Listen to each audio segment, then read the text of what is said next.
Good morning. Navyug વિદ્યાલયની YouTube ચેનલમાં આપ સૌનું ફરી એકવાર હાર્દિક સ્વાગત છે. ધોરણ 10 સામાજિક વિજ્ઞાન પ્રકરણ આપણું એક નવું જે છે પ્રકરણ નંબર 4 જે શરૂ કરવા જઈ રહ્યા છે. ભારતનો સાહિત્યિક વારસો એટલે કે સાહિત્યનો જે વારસો છે એ વારસા વિશે આજે આપણે વાત કરવાની છે. તો સાહિત્યનું જે સર્જન થયું એ સ્વાભાવિક છે, ભાષાથી સર્જન થયું હોય. હવે ભાષા જે સર્જન થયું છે એ લિપિના આધારે થયું છે. લિપિ જે છે અથવા તો લિપિ જે ન હતી એ પહેલાં શું હતું તો સંકેતો હતા, લાગણીઓ હતી, ઇમોશન હતા, બરાબર, જે ભાવનાઓ હતી એ બધું હતું. એમાંથી આ બધું શરૂઆત થઈ છે. હવે આપણે એ જોવાનું છે કે આપણે કલ્પના કરીએ કે ભાષા ના હોય તો એક સમય આપણે વિચાર કરો કે ભાષા આપણી પાસે ના હોય તો આપણે પાણી જો માંગવું હોય તો સંકેતોથી કહેવું પડે, બરાબર, સંકેત આપવો પડે કે ભાઈ મને પાણી આપો, બરાબર. જમવાનું કહો તો જમવાનો સંકેત આપણે કહેવો પડે, એટલે જે સંકેતો. તો આજ આપણે કલ્પના કરીએ કે આજથી વર્ષો પહેલાં જ્યારે ભાષા ન હતી ત્યારે જે આદિમાનવ છે કે ભાઈ પ્રાચીન જે લોકો છે એ લોકો ભાષાની સ્થાને શેનો ઉપયોગ કરતા હશે તો એ જ મેં તમને વાત કરી, સંકેતો છે, બરાબર, હાવભાવ છે, લાગણીઓ છે, એ બધું જે વ્યક્ત કરતા હતા એ સંકેતો હોય, ચિત્રો હોય, એના માધ્યમથી એ વ્યક્ત કરતા હતા. તો આ જે લાગણીઓ છે, ચિત્રો છે, એ બધી ધીરે ધીરે એ લિપિનું સ્વરૂપ ધારણ કર્યું અને લિપિમાંથી એ ભાષા બની. એટલે ધ્વનિનો પહેલાં ઉદ્ભવ થયો કે ભાઈ જેને સંકેતોમાંથી ધ્વનિ આવી, ધ્વનિમાંથી જે છે એ લિપિ આવી અને લિપિમાંથી ભાષાની સર્જન થયું અને ભાષામાંથી સાહિત્યનું સર્જન થયું, બરાબર. મેં તમને વાત કરી, કલ્પના કરી જોઈએ કે 2 દિવસ ખાલી આપણે પાસે ભાષા છે જ નહીં તો કેવું થાય, ભાષા વગર આપણે બોલી શકીએ નહીં. એટલે કે આપણને ખબર જ ના હોય કે આપણે આને આ કહેવાય, અને લિપિમાં આ કહેવાય, કક્કો ક આને કહેવાય, ખ આને કહેવાય, ગ આને કહેવાય, બરાબર, આને આ રીતે લખાય, એવી આપણને કશું ખબર ના હોય તો આપણે શું કરીએ, કંઈ કરી શકીએ નહીં, મૂંઝવણ અનુભવાય, બીજું કંઈ અનુભવાય નહીં. તો લિપિ શબ્દ જે આપણી સામે આવેલો છે, લિપિ એટલે શું? તો લિપિ એ છે કે ભાઈ આપણે જે કક્કો લખીએ છીએ ક, ખ, ગ, ઘ, ચ, છ, આ જે છે આને લિપિ કહેવાય. પણ આની શોધ થઈ એ પહેલાં ઘણી બધી વસ્તુ મેં તમને વાત કરી કે માનવી જે હતો એ સંકેતો છે, બરાબર, ચિત્રો છે, ચિત્રોના માધ્યમથી પોતાના હાવભાવ, વિચારો એ વ્યક્ત કરતો હતો. હવે આપણે જે શરૂઆત કરવાની છે કે ભાઈ ભાષાની શરૂઆત કેવી રીતે થઈ. તો આપણે અહીંયા જોઈએ કે ભાઈ માનવીએ પોતાના વિચારો છે, ભાવો છે, લાગણીઓ છે અને ઉર્મિઓ છે વગેરેને અન્ય માનવી કે પ્રાણી સુધી પહોંચાડવા માટે, બરાબર, કેટલાક હાવભાવ, ખાસ ધ્યાન રાખજો, હાવભાવ છે, સંકેતો છે કે ચિત્રોનો આશરો લીધો અને કેટલાક ધ્વનિ એટલે કે અવાજો કર્યા, બરાબર, ધ્વનિ એટલે કે એમાંથી કેટલાક અવાજો કર્યા જેમાંથી શું થયું, બોલી અને લિપિનો ઉદ્ભવ થયો. ખાસ ધ્યાન રાખજો કે ભાઈ માનવીએ પોતાના વિચારો છે, જે પોતાને જે વિચાર આવતા હોય એ વિચાર છે, ભાવ છે, લાગણી છે, ઉર્મિ છે, આ અન્ય વ્યક્તિને કે પ્રાણીઓને, અન્ય માનવી કે પ્રાણીઓ સુધી પહોંચાડવા માટે કેટલાક હાવભાવ, સંકેત કે ચિત્રનો આશરો લીધો અને કેટલાક ધ્વનિઓ જે છે એટલે કે અવાજો કર્યા અને એમાંથી શું થયું, બોલી અને લિપિનો ઉદ્ભવ થયો. લિપિ એ મેં તમને કહી દીધું, લિપિ એટલે શું છે, જે કક્કો આપણે કહીએ છીએ, લિપિ અને બોલી એટલે આપણે જે બોલીએ છીએ એ બોલી, એનો ઉદ્ભવ થયો, બરાબર. હવે જો આ લિપિ જે છે એ લિપિએ ભાષાના ઘડતરમાં મોટો મહત્વનો ફાળો આપ્યો છે. જે મેં તમને વાત કરી કે લિપિ જે કક્કો છે એ ભાષાના ઘડતરમાં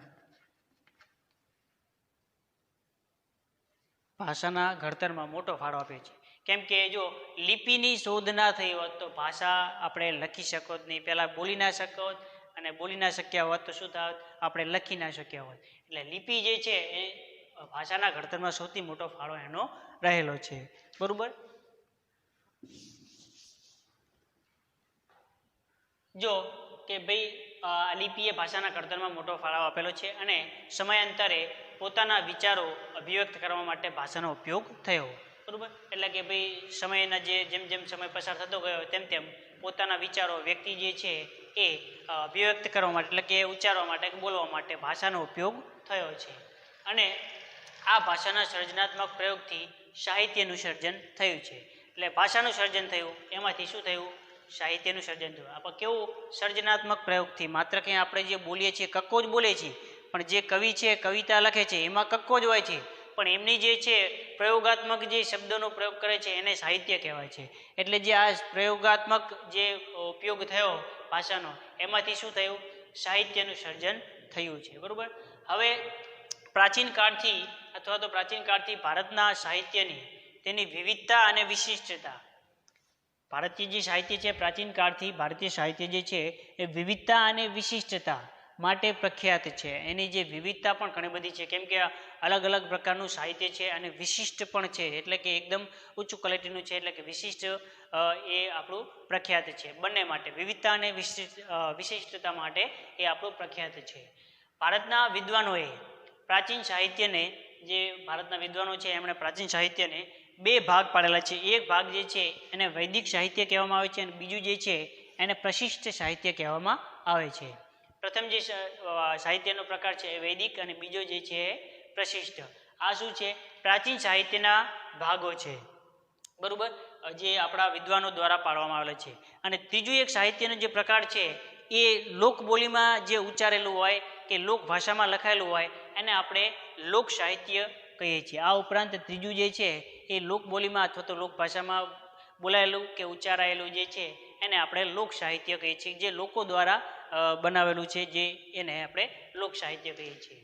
આ રીતે આપણે જોઈએ કે આ એક પ્રસ્તાવના સ્વરૂપે આપણે એને જોઈ શકીએ છીએ કે ભાઈ માનવીય પોતાના જે ભાવો છે, લાગણીઓ છે, જે સંકેતો, જે ઉર્મિઓ છે, બરાબર, એ અન્ય માનવી કે પ્રાણી સુધી પહોંચાડવા માટે જે કેટલાક હાવભાવ, સંકેતો કે ચિત્રોનો આશરો લીધો અને એમાંથી કેટલીક ધ્વનિઓ કર્યા, એટલે કે અવાજો કર્યા, એમાંથી બોલી અને શું થયું? લિપિનો ઉદ્ભવ થયો. અને આ જે લિપિ છે એ લિપિના જે કારણે ભાષાના ઘડતરમાં જે મોટો ફાળો છે અને સમયાંતરે પોતાના વિચારો અભિવ્યક્ત કરવા માટે ભાષાનો ઉપયોગ થયો છે. હવે ભાષાના સર્જનાત્મક પ્રયોગથી સાહિત્યનું સર્જન થયું છે. બરાબર, બધું સળંગ ચાલ્યું આવે છે એટલે આપણે ધ્યાન રાખવાનું છે. હવે સાહિત્ય થયું તો સાહિત્યના આપણે જો છે કે ભાઈ ભારતીય સાહિત્ય પ્રખ્યાત છે. શેના માટે? એની વિવિધતા અને વિશિષ્ટતા માટે શું છે? પ્રખ્યાત છે. અને બીજું કે ભાઈ આ સાહિત્ય જે છે એ ભારતના વિદ્વાનોએ પ્રાચીન સાહિત્યને બે ભાગ પાડેલા છે, વૈદિક સાહિત્ય અને પ્રશિષ્ટ સાહિત્ય. અને ઉપરાંત ત્રીજું એક સાહિત્ય પ્રકાર જે છે એ લોક સાહિત્ય છે. બરાબર, એને આપણે બે પ્રકાર, જે ભાગ બે જ રાખવાના. આ જે છે એ લોક સાહિત્ય છે. બરાબર, એ વિદ્વાનો દ્વારા કહેવામાં આવેલું નથી. હવે જે આપણે જોવાનું છે એ ભાષા અને સાહિત્ય. ભાષા અને સાહિત્યમાં આપણે શું જોઈશું?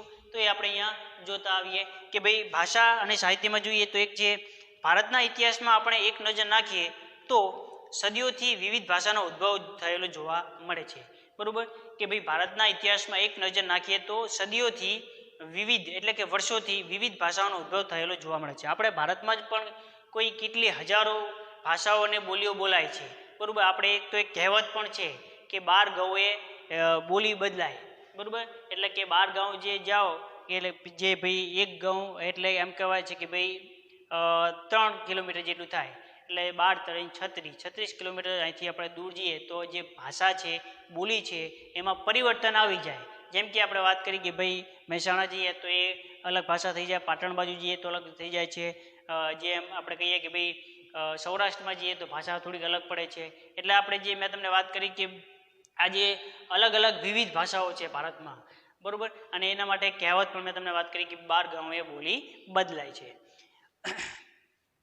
આ ભાષાઓ એકબીજા પર પરસ્પર અસર કરીને પ્રભાવ પાડ્યો અને તેથી ભાષાઓનો સમૃદ્ધ સાહિત્યમાં પરિવર્તન આવ્યું છે. પરિણામે નવી નવી ભાષાઓ અને નવા નવા સાહિત્યનું સર્જન થયું છે. તેનું ઉત્તમ ઉદાહરણ છે સંસ્કૃત ભાષા. બરાબર, સંસ્કૃત ભાષા જે છે એ દરેક ભાષાઓની જનની કહેવામાં આવે છે. સંસ્કૃત ભાષા જો કે આ ભાષાઓ એકબીજા ઉપર અસર કરી અને જે પ્રભાવ પાડ્યો તેનાથી ભાષાઓના સમૃદ્ધ સાહિત્યનું પરિવર્તન આવ્યું અને પરિણામે નવી નવી ભાષાઓ અને નવા નવા સાહિત્યનું સર્જન થયું. તેનું ઉત્તમ ઉદાહરણ જે છે એ સંસ્કૃત ભાષા છે. વર્તમાન સમયમાં સંસ્કૃત ભાષાનો ઉપયોગ ઓછો છે, બરાબર. વર્તમાન સમયમાં જે સંસ્કૃત ભાષાનો ઉપયોગ જે છે એ ઓછા પ્રમાણમાં થાય છે. પણ જો સંસ્કૃત ભાષાનો ઉપયોગ ક્યાં વધારે થાય છે તો એક તો ધાર્મિક કાર્યોમાં, ખાસ ધ્યાન રાખજો, ધાર્મિક કાર્યમાં, અને બીજું જે છે એ કે ભાઈ પૂજા વિધિઓમાં, પૂજા પાઠ કહીએ કે પૂજા વિધિ કહીએ, બે જગ્યાએ સંસ્કૃત ભાષાનો ઉપયોગ અત્યારે વર્તમાન સમયમાં વધારે થાય છે, બરાબર. એમ એક તો ધાર્મિક કાર્યમાં અને પૂજા પાઠ કે પૂજા વિધિમાં એનો વધારે પ્રમાણમાં ઉપયોગ થાય છે, સંસ્કૃત ભાષાનો ઉપયોગ થાય છે. સામાન્ય રીતે જો સામાન્ય રીતે માનવી માટે તો અભિવ્યક્તિ કરવાની અને ઝીલવાની ઉત્તમ તક ભાષા જ પૂરી પાડે છે, બરાબર. કેમ કે જો કે એમ જોવા જઈએ કે ભાઈ માનવી જે છે એ અભિવ્યક્તિ કરવાની એટલે કે ભાઈ બોલવાની અને એને જે બોલાય છે એને સમજવાની એટલે કે ઝીલવાની ઉત્તમ જે તક છે એ ભાષા જ પૂરી પાડે છે. ભાષા દ્વારા જ આપણને ખબર પડે કે જે કઈ ભાષામાં, હવે આપણે જો કે ભાઈ સામેવાળો વ્યક્તિ શું કહેવા માંગે છે, આપણે જો ઇંગ્લિશ આવડતી હોય તો આપણને ખબર પડે કે ઇંગ્લિશમાં એ આ કહેવા માંગે છે અને તો આપણે એને રિપ્લાય આપી શકીએ, બરાબર.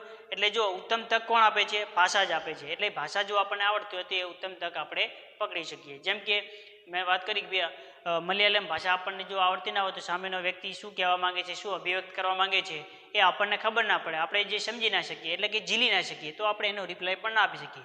પણ એક જ ભાષાના જ હોય, ગુજરાતી ભાષાવાળો સામે ગુજરાતી ભાષાવાળો હોય તો એ જે પણ આપણને અભિવ્યક્ત કરવા માંગતો હોય એ અભિવ્યક્ત એ કરી શકીએ અને આપણે એ સમજી પણ શકીએ અને એને રિપ્લાય પણ આપી શકીએ છીએ.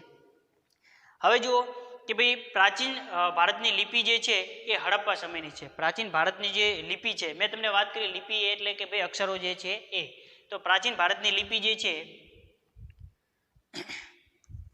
પ્રાચીન ભારતની લિપિ કઈ છે?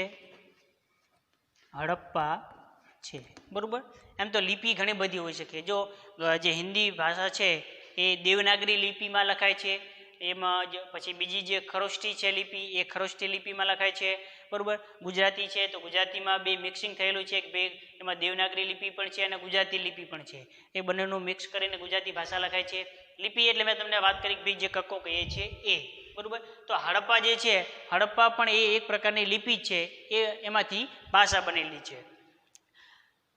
પ્રાચીન ભારતની લિપિ જે છે હડપ્પા સમયની છે. આ લિપિ જે આજે પણ ઉકેલી શકાય નથી, એટલે આપણને ખબર નથી એ લિપિમાં લખેલું છે ખરું. હવે આપણને આ આમ લખેલું હોય કે ભાઈ આ રીતનું કંઈક લખેલું હોય, આ હડપ્પાની માની લઈએ કે લિપિ જ છે, પણ આમાં શું લખેલું છે, આને ક કહેવાય, ખ કહેવાય, ગ કહેવાય, કોને શું કહેવાય એ કોઈને હજુ સુધી કંઈ ખબર પડી નથી. એટલે કે હડપ્પાની જે પ્રાચીન સમયની લિપિ છે એ લિપિને હજુ સુધી કોઈ ઉકેલી શકેલું નથી. લોકભાષામાં જે છે એ ભારતની લિપિ હડપ્પા છે અને આ લિપિ આજે પણ ઉકેલી શકાય નથી. તે સમયના લોકોની ભાષા કઈ હશે તે માહિતી હજુ સુધી પ્રાપ્ત થઈ શકી નથી. કેમ કે લિપિ જ આપણને ખબર ના હોય તો એમની ભાષા કઈ હશે એ જ આપણને ખબર પડે નહીં, એટલે એ પણ આપણે હજુ ઉકેલી શક્યા નથી. લિપિ ઉકેલાય તો આપણને ખબર પડે કે ભાઈ આને ક કહી શકાય, આને ખ કહી શકાય, તો આપણને ખબર પડે કે એમની ભાષા આ હશે. હવે ક ખ ગ તો જતન આમ બોલતા હોય તો ભાઈ એ થઈ શકે, પછી ત્રણ શબ્દો મિક્સિંગ થાય તો જતન, તો એ શબ્દોનો એક મિનિંગ થાય. પણ આપણને આ જે લિપિની જ ખબર ના હોય તો એ લિપિની ખબર ના હોય તો ભાષાની ખબર ના હોય, ભાષાની ખબર ના હોય તો એ શું કઈ ભાષામાં વાત કરતા હોય એ પણ આપણને ખ્યાલ આવે નહીં. હવે જોઈએ છેલ્લે કે ભાઈ મહર્ષિ પાણીની એ જે સાહિત્યના ક્ષેત્રમાં એક અગત્યનો ગ્રંથ જે લખેલો છે એના વિશે વાત કરીએ.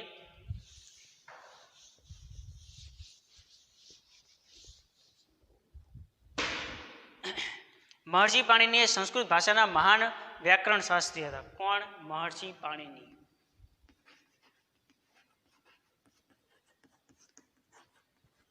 એ જે છે એ સંસ્કૃત ભાષાના મહાન વ્યાકરણ શાસ્ત્રી હતા. અને એમણે જે પુસ્તકની ગ્રંથની રચના કરી છે એનું નામ જે છે અષ્ટાધ્યાયી. ખાસ ધ્યાન રાખજો, આ પુસ્તકો તમારે આ પ્રકરણમાં કયા જે લેખકે કયા પુસ્તકો લખેલા છે એ તમારે માટે અગત્યનું રહેશે. અષ્ટાધ્યાયી.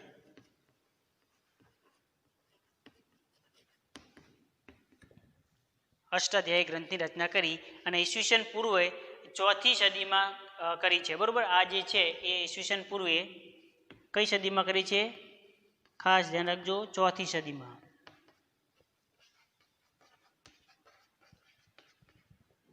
ખાસ ધ્યાન રાખજો, આમાં મહર્ષિ પાણીની જે સંસ્કૃત ભાષાના મહાન વ્યાકરણ શાસ્ત્રી હતા, જેમને વ્યાકરણને લગતી જે ગ્રંથ લખ્યો છે એનું નામ છે આપણે અષ્ટાધ્યાયી. એ જે ગ્રંથની રચના છે ઈસવીસન પૂર્વે 4th સદીમાં એ ગ્રંથની રચના કરેલી છે. અને જે સંસ્કૃત ભાષાને આર્ય ભાષા કે ઋષિઓની ભાષા, ખાસ ધ્યાન રાખજો આ શબ્દો જે છે તમારે માટે અગત્યના રહેશે કે ભાઈ સંસ્કૃત ભાષાને આર્ય ભાષા,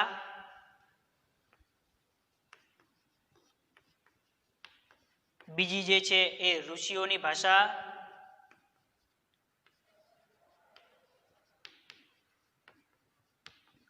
ભાષા, ત્રીજું કે ભાઈ વિદ્વાનોની ભાષા કહે છે. આ ખાસ તમારા એક માર્ક્સમાં પ્રશ્નો ઘણી વાર પૂછાયેલા છે.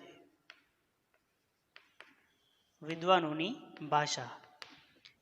ભાષા કહે છે. આજના સમયમાં પણ વિશ્વ કક્ષાએ સર્વસ્વીકૃત ખાસ કરીને જે કમ્પ્યુટર ક્ષેત્રે બની છે. બરાબર. સંસ્કૃત ભાષા આ છેલ્લે જે આપણને આપેલું છે એ પણ ધ્યાન રાખજો. સંસ્કૃત ભાષા મુખ્યત્વે ધર્મ,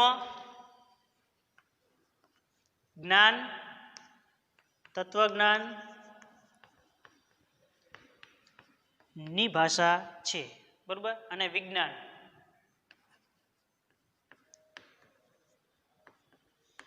સંસ્કૃત ભાષા જે છે એ જ્ઞાન, તત્વજ્ઞાન, વિજ્ઞાન અને ધર્મની ભાષા છે. ખાસ ધ્યાન રાખજો. અથવા તો ભાષા હતી, અત્યારે હાલ પણ એનો ઉપયોગ થાય છે. બરાબર. આ જે છે આપણા જે પ્રથમ સ્વરૂપે વાત કરી કે ભાઈ પ્રસ્તાવના સ્વરૂપે, બીજું જે છે એ મુદ્દો કેટલાક આપણે ભાષા વિશે અને ભાષાના સાહિત્ય પ્રાચીન સ્વરૂપો વિશે આપણે વાત કરી. હવે આગળ જે છે એ પ્રાચીન ભારતીય સાહિત્ય એ આપણે આવતા વિડીયોમાં વાત કરવાની છે. આમાં તમારે ખાસ ધ્યાન રાખજો કે ભાઈ એક માર્ક્સના જે પ્રશ્નો છે કે ભાઈ સંસ્કૃત ભાષા કઈ ભાષા હતી, તો એમાં આપણે કહીએ છીએ કે આર્ય ભાષા, ઋષિઓની ભાષા અથવા વિદ્વાનોની ભાષા. બીજું એમ પૂછાય કે ભાઈ સંસ્કૃત ભાષા જે છે એ ધર્મની, તત્વજ્ઞાનની, જ્ઞાનની અને વિજ્ઞાનની ભાષા છે અથવા તો હતી. મહર્ષિ પાણીનીનો એક પ્રશ્ન પૂછાઈ શકે તમને કે ભાઈ મહર્ષિ પાણીનીએ વ્યાકરણ શાસ્ત્ર કયો ગ્રંથ લખેલું છે અને કઈ સદીમાં લખેલું છે, તો એ અષ્ટાધ્યાયી ઈસવીસન પૂર્વે 4th સદીમાં લખેલું છે.